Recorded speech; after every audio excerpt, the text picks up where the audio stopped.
Assalamualaikum, selamat pagi. Jumpa kita lagi dalam kelas DNB 4233, proses fabrikasi logam ataupun metal fabrication process, Google Classroom di 5 minggu yang ke-11. Baik ya. Minggu ni kita masih lagi meneruskan kuliah tentang kompetisi yang kelima, iaitu laporan tindakan pembetulan dan pencegahan ataupun Corrective Action Report, CAR. CAR ya, Corrective Action Report. Okey, apa dia CAR ya? CAR ini merupakan laporan yang merangkumi aspek kualiti secara berterusan dalam pengeluaran produk ya. Baik, dalam kerja kimpalan kualiti sambungan perlu dititikberatkan supaya hasil kerja memenuhi spesifikasi ya. Seorang inspektor kimpalan, jika kamu menjadi inspektor kimpalan lah ya, perlu memastikan kualiti hasil kerja kimpal dan mempunyai pengetahuan khusus seperti kita akan bincangkan apa pengetahuan yang ada pada seorang inspektor kimpalan ya. Pertama sekali, pengetahuan dalam aspek ciri-ciri sambungan yang berkualiti ya. Pengetahuan maknanya kamu perlu belajarlah dan mengetahui ciri-ciri sambungan yang berkualiti. Kedua, pengetahuan kaedah ujian dan pemeriksaan untuk menilai ciri sambungan. Berhubung dengan pengetahuan tadi, kamu juga perlu tahu ada pengetahuan tentang ujian, kaedah dia dan pemeriksaan ya, untuk menentukan ciri-ciri hasil sambungan tadi. Yang ketiga, pengetahuan kriteria penerimaan berdasarkan spesifikasi. Ini berkaitan dengan kod lah. Kamu dah tahu ciri dia, kamu dah tahu kaedah ujian yang dilaksanakan, kamu perlu tahu kod berdasarkan spesifikasi dia. Dan akhir sekali, kamu mengetahui pemboleh ubah proses yang menyebabkan kecacatan dan ia memainkan peranan dalam pencegahan dan pemantauan kualiti ya. Jadi empat ni adalah pentinglah sebagai seorang inspektor kimpalan supaya kamu boleh menyediakan satu laporan ya. Jadi daripada pengetahuan ciri sambungan terus kepada pengetahuan tentang ujian dan pemeriksaan, kemudian pengetahuan berkaitan dengan kod dan spesifikasi dia, dan seterusnya akhir sekali ialah pengetahuan tentang bagaimana mengawal ataupun mengelakkan kejahatan itu berlaku Baik. Seterusnya, kalau kita tengok apa dia ciri-ciri kejahatan kimpal ini sebenarnya ulang kaji lah ulang kaji daripada pembelajaran kamu pada semester-semester yang lepas dalam kursus yang tentu berkaitan dengan kualiti utamanya. Baik, yang pertama sekali, ketidakseimbangan ketekalan struktur ataupun structural soundness discontinuities. Okey, apa dia contohnya? Keliangan, keretakan, kekurangan gabung kimpal seperti lack of fusion, excessive penetrate dan lain-lain. Okey. Bagi ketidakseimbangan ketekalan struktur ni, dia melibatkan logam lah logam. Kalau kita lihat gambar rajah ni merupakan kaedah ujian NDT band test minta maaf, destructive test DT band test ya. Jadi kamu lihatlah hasil keretakan ni kita boleh kenal pasti setelah kita lakukan kerja-kerja bengkokan band test. Itu kejahatan yang pertama ketidakseimbangan dari segi ketekalan struktur. Seterusnya, yang keduanya, ketidakseimbangan geometri ataupun geometry discontinuities. Okey, contohnya apa dia? Okey, saiz kimpalan dan rupa bentuk kumai. Okey, bagi kejahatan bentuk ketidakseimbangan geometri ni, ia merujuk kepada rupa bentuk kumai dan juga saiz kumai tadi yang dihasilkan Kalau kita lihat daripada gambar rajah tu, dia bukan melibatkan sebelum tadi kita melibatkan struktur. Yang ini kita melibatkan rupa kumai dan hasil kumai Okey. Seterusnya, kalau kita lihat yang ketiga ialah ketidakseimbangan sifat kimpalan ataupun prosperity discontinuities. Okey, contohnya apa dia? Pertama sekali, sifat mekanikal, dan yang kedua sifat kimia.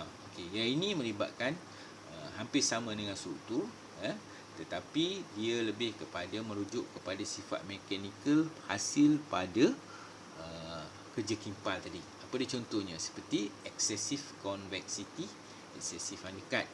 Bila ada undercut, kita akan nampak kita akan nampak bahagian bawah tu menyebabkan struktur struktur ketidakseimbangan sifat kimpalan tu Dan kalau kita bercakap pasal sifat kimia, ia melibatkan perubahan mikrostruktur akibat kemasukan haba lah sifat kimia dia akan berubah daripada, contohnya daripada sifat pelet, dia akan menjadi sifat ferit oleh kerana tindakan haba tadi. Baik, seterusnya kalau kamu dah belajar dalam semester yang lepas, sedikit ulangan lah kaedah pemeriksaan dan ujian ni. Kita ada beberapa jenis ujian lah. Kita akan tumpu kepada ujian tanpa musnah ataupun non-destructive test, NDT. Dalam ujian ini dia merupakan ujian penglihatan dan dia akan menggunakan peralatan yang spesifik. Kalau kita lihat contohlah, yang ini tiga ni adalah gauge gauge sama ada untuk meriksa sudut atau meriksa kesejajaran ketinggian kumai. Jadi kita gunakan juga alat lain, contohnya measuring tape dan juga torchlight untuk membantu proses ujian penglihatan ataupun visual test. Keduanya NDT, kita lihat pada ujian penusukan warna ataupun dye penetrant test untuk kita kena pasti keretakan pada hasil kumai. Jadi kita boleh dapat, kita tengok ada dua lah crack yang kita boleh lihat, sama ada longitudinal memanjang ataupun transverse melintang. Jadi ini untuk mengenal pasti keretakan menggunakan ujian penusukan warna. Yang seterusnya ujian magnetik ataupun particle magnetic test. Jadi dalam ujian ni kita akan menggunakan satu alat khas yang dinamakan York, yang kita gunakan pewarna dan kita lalukan pada bahagian kimpal ni dan kita akan dapatilah keretakan pada bahagian yang mana magnet ni akan menarik serbuk ni tadi. Sama ada kita gunakan wet atau dry serbuk ni. Ada yang wet, dry. Kalau kita guna dry, kita guna alat warna lah, cecair warna. Tapi kalau kita gunakan serbuk ataupun powder, kemudian powder ni akan menarik magnet ni dan menunjukkan kecacatan pada bahagian rupa kumai tadi. Baik, seterusnya kita lihat pada ujian musnah ataupun destructive test, DT. Dalam destructive test ni saya tunjukkan ada dua ujian lah yang kamu boleh buat. Band test, mana kita gunakan alat band test. Kita gunakan kedua-dua mol ni, pelucuk ni akan menekan dan akan membengkokkan hasil ujian spesimen yang telah kita proses tadi. Kita canai bahagian permukaan atau muka ataupun punca dia. Seterusnya kita buat neck break test. Neck break test ni kita lakukan ujian hampir sama macam band, tapi kita cuma buat ketukan pada bahagian yang telah spesimen ni yang telah kita bahagian kimpal ni yang telah kita canai. Kita sediakan untuk pemeriksaan neck break test. Baik, sebagai seorang inspektor kimpalan, setelah kamu mempunyai pengetahuan dalam 4 perkara tadi, jadi kamu perlu dokumenkan tindakan pembetulan tadi ataupun corrective action report. Jadi sebagai seorang inspektor kimpalan, hasil daripada pemeriksaan dan ujian yang telah dilaksanakan, ia perlu didokumenkan dalam dokumen corrective action report sebagai rujukan dan tindakan pembetulan. Baik, antara punca kegagalan kerja kimpal kita boleh klasifikasikan kepada 4. Pertama sekali, sifat logam yang dikimpal tu. Logam ni ada pelbagai jenis, ada pelbagai kategori. Sama ada carbon steel, alloy, low carbon steel, high carbon steel. Jadi sifat logam ni dia mempunyai beberapa kelainan lah di antaranya. Jadi kemungkinan kegagalan kerja kimpal akibat daripada sifat logam yang pertama tadi. Yang kedua, reka bentuk yang kurang baik. Reka bentuk ni adalah hasil daripada kajian jurutera lah. Jadi dia menyediakan WPS. Apabila kamu buat pre-WPS, kamu mengimpal, berlaku kecacatan. Jadi kemungkinan inilah feedback dia balik. Feedback balik, kamu boleh maklum pada jurutera reka bentuk ada kekurangan pada reka bentuknya setelah berlaku kerja kimpal. Yang ketiganya, proses kerja yang tidak memuaskan. Ini mungkin datang daripada pengimpal lah. Kemungkinan pengimpal tu tidak melakukan kerja mengikut WPS ataupun spesifikasi, jadi hasilnya adalah tidak memuaskan. Dan akhir sekali adalah keadaan luar jangka semasa proses berlaku. Kemungkinan keadaan luar jangka ni ada gangguan luar, mungkin ada bencana alam atau sebagainya lah. Jadi hasilnya tidak sepatutnya mengikut spesifikasi. Jadi ini adalah 4 mungkin punca kegagalan kerja kimpal tadi. Baik, penyelesaiannya, kamu boleh menyediakan laporan dan tunjukkan kepada unit yang bertanggungjawab sebagai tindakan susulan. Jadi sebagai jurutera ataupun inspektor kawalan kualiti, kamu perlu ada pengetahuan dan kamu perlu mengetahui punca-punca kegagalan. Kamu perlu tahu ujian yang perlu kamu lakukan dan kamu perlu dokumenkan. Baik, ini contoh corrective action report. Kalau kita lihat di sini, ini ada contoh dia. Bahagian pertama ni, bahagian utama adalah berkaitan dengan proses kerja itu sendiri dan individu yang bertindak. Nombor equipment number, subcontractor, vendor, ini adalah kita namakan dia essential lah, essential utama, boleh ubah yang utama. Kemudian kalau kita tengok di bawah ni dia ada part 1, part 2 dan part 3. Di sinilah bagaimana mungkin part 1 ni dia tunjukkan standard procedure. Part 2 description of detect issue, maknanya di mana kegagalan yang berlaku tadi. Part 3 dia punya recommend, apa dia yang tindakan untuk menyelesaikannya. Atau part 4 ni dia buat sedikit analisis. Jadi di bawah ni dia tanda tangan. Dia ada part 5 corrective action report, apa tindakan dia yang perlu dilakukan. Dan tingkat ke-6 ni sambungan daripada itulah. Dan di bahagian bawah ni kita lihat ada tanda tangan ataupun pengesahan. Jadi ada berbagai jenis preventive ataupun corrective action report. Jadi kamu boleh tunjukkan dalam pelbagai cara lah. Tapi yang utamanya kamu mesti ada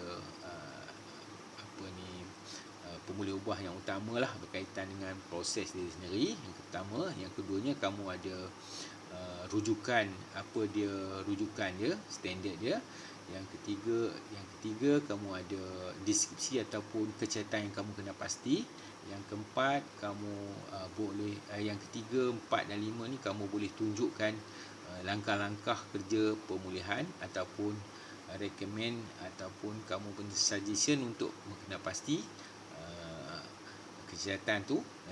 Itu sebabnya kamu perlu ada pengetahuan dalam semua bahagian ni. Jadi laporan ni akan didokumen dan disimpan serta dirujuk untuk bahagian pengeluaran. Okey. Ini ada satu slide. Kita lihat bagaimana slide ni berfungsi lah. Jadi slide ni dia menunjukkan proses satu proses yang mana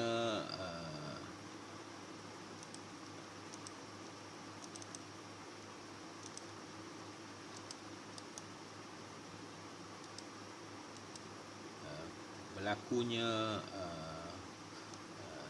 preventive action tadi. Okey, bentar Okey. Kalau kita lihat di sini ini bagaimana kamu nak menyediakan laporan CAR ataupun corrective action report. Baik, ini kejahatan dia overlap yang berlaku pada setimpal. Dia kata didefinitkan sebagai a condition where the well metal roll over forming an angle less than 90s. Kita lihat di sini less than 90. Dikatakan overlap lah di bawah ni, di bahagian bawah ni overlap. Sometimes refer to as well bit lower. Dia boleh jadi disebabkan oleh bahagian bawah. Bahagian bawah tu, gerakan bahagian bawah. Jadi overlap ni apa dia corrective action report dia? Grind or carbon out the well sound metal, maknanya buat lakukan kerja sanai, kemudian repair pada bahagian yang tersebut. So untuk preventive action, kita adjust ampere, kita increase travel speed, kita maintain kita punya arc line atau wire strike, kemudian kita adjust torch. Jadi kita 3 perkara lah yang dibincangkan di situ ni. Dia kena pasti adanya kejahatan, dia tahu punca dia, dan yang ketiga sekali dia kena pasti dia buat suggestion apa yang kita perlu lakukan. Jadi itu contoh bagaimana kamu boleh dapat maklumat untuk menulis laporan CAR. Saya rasa itu je kuliah untuk kita untuk minggu ini. Sekian, terima kasih. Jumpa lagi dalam kuliah-kuliah kita yang seterusnya. Assalamualaikum.